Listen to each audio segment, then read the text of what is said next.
जन्म से जो पहला रिश्ता जुड़ता है तो वो माँ और बच्चे की होती है। समय अपने हर एक कदम पर एक नए रिश्ते से रूबरू कराता रहा।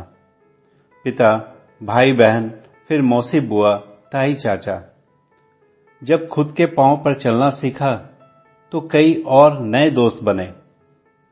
कई लोग हमें नए नए नाम से पुकारते, मानो हमारे अस्तित्व को एक नाम का आवरण पहना रहे हों। पहली बार जिंदगी में मुझे प्रेम का आभास हुआ। माता पिता के बिना तो मानो जिंदगी रुक सी जाएगी। उनके बिना तो हमें जीने की कल्पना भी अंदर से डराती है। हर तकलीफ में मां का आंचल स्वर्ग सा सुख देता है। समय की धार ने हमें स्कूल पहुंचा दिया। पहली बार हमने कई दोस्त बनाए और कई दुश्मन। जिंदगी में पहली बार नफरत का एहसास हुआ।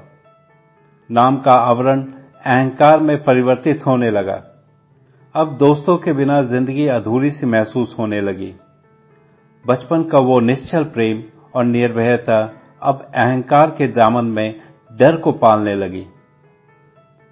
समय ने फिर करवट ली और यौवन के दहलीज को लांघते हुए जिंदगी एक नई उमंगों के हवाओं में उड़ान भरने लगी।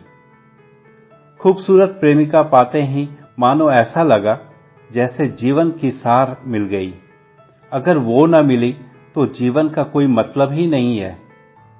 कबीर की बानी मानो साकार रूप में समझ आने लगी।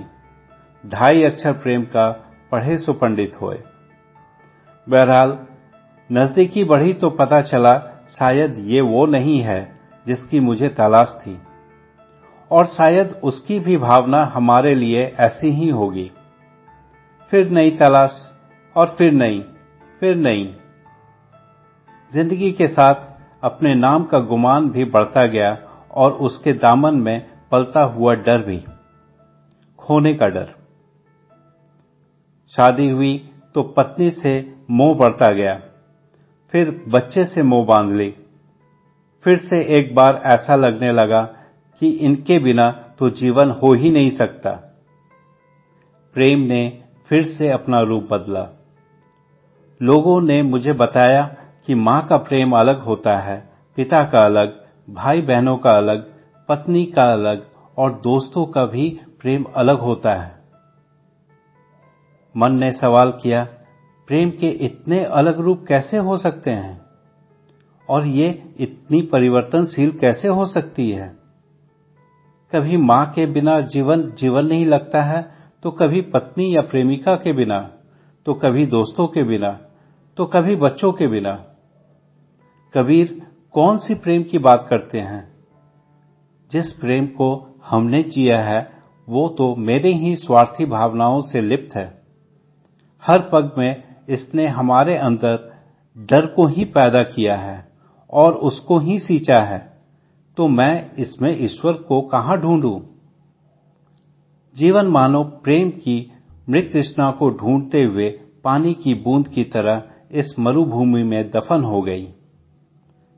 जिंदगी के इस सफर में समय की चक्की ने कई बार हमारे अहंकार को तोड़ा।